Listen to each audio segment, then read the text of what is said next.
I'll never forget the day that my son learned to read. I knew there was a problem when in second grade he was far behind his peers and was still struggling with sight words that his younger brother, who was in kindergarten, was able to read quite quickly and easily. When I first recognized that my son was struggling with learning to read, a whole lot of emotions came up for me. First, maybe it was denial. No, he just needs to work a little harder. Maybe it's just a delay, and maybe I just need to give him more time. So there was that initial response all the way to feeling like, oh no, did I do something wrong? Did I not notice something that I should have noticed? As an educator, I was worried. This hit close to home for me.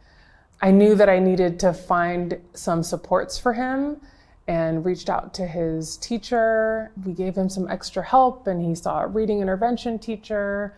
And it turns out that there was a lot happening for him and how his brain was struggling to learn to read.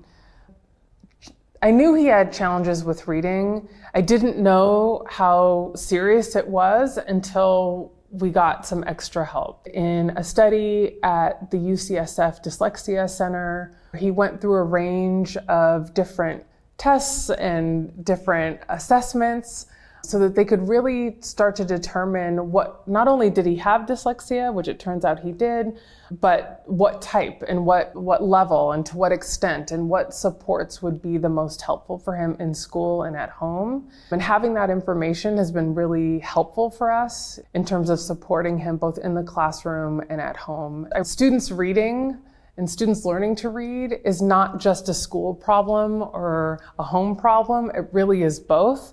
And we were so lucky to have really strong teachers at his school who were able to recognize that there were some challenges and then find the right supports that work for him. When I got the information from the Dyslexia Center around different ways to help him in terms of his kinesthetic learning or in terms of his ability to see things in 3D. That's how his brain was seeing words on the page as if they were floating and moving around.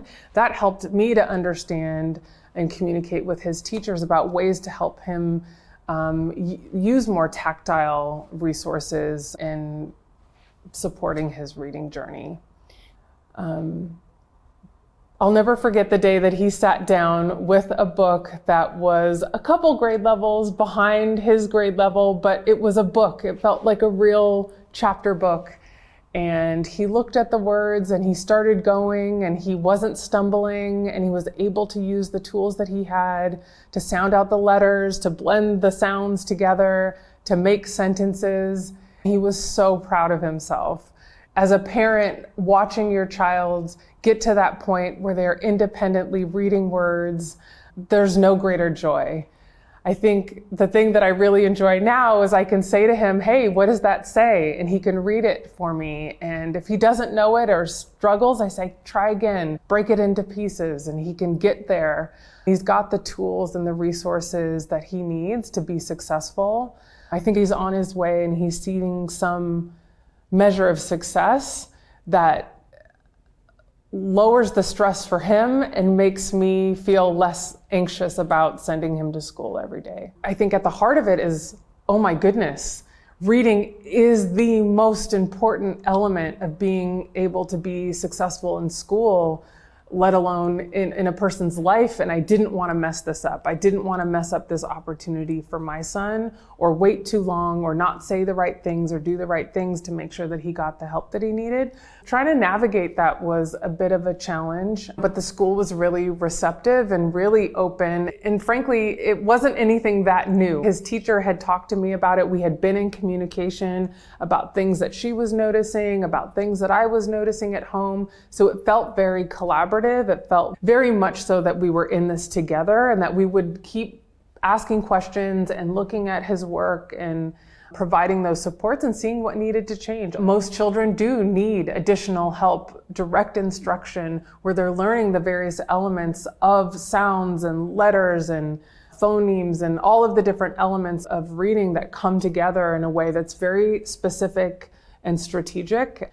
The promise that we made as an education system is that You send your kids to our schools and we will teach them. And for too long, we have been complacent in not teaching every child how to read at the time they are expected to learn and in the ways that they need to learn. I think that gives us as an education system a lot of feedback about ways that we can do better, about ways that we can differentiate how we teach students to learn, and what additional supports are needed based on what they can or have yet to do in our schools. In order for our system to produce the results that we want, and that is having all students able to read at grade level, able to access any amount of information that they want or need so that they can really fulfill their own dreams and hopes and potential. In order for that system to do its job, we as the people in the system have to work together. We have to be able to identify ways that we can improve and not be okay with there needing to be improvement, but also acting on those things that we know we can do differently to ensure that all students can learn to read. That ranges from collaborating with community members, parents and teachers, principals, education specialists, other community organizations coming together during the school day, before and after the school day, and expanded learning time, investing in our early education spaces, focusing on that 0 to 5 age range, building children's interest in literature, reading and words, and wanting to explore what these books are all about.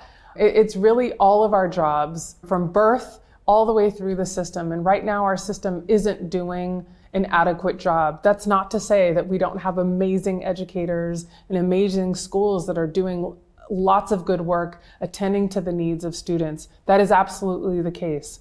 But that does not negate the fact that the system as a whole is systematically failing almost half of our students every year. And we have to do better. And it will take all of us together, working together intentionally to not only call attention to the ways that we're not succeeding, but also really doubling down on the ways that we know how children can learn to read, and making sure that's happening throughout our system in every school and every classroom across Sacramento County.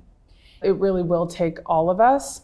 A lot of our districts in our county have an explicit literacy focus this year where they're not willing to sit by and say our scores are average or we're only effective with half of our students. And they're intentionally thinking about ways to bolster training of educators, to support reading coaches and reading literacy specialists, to provide that support to teachers in the classroom.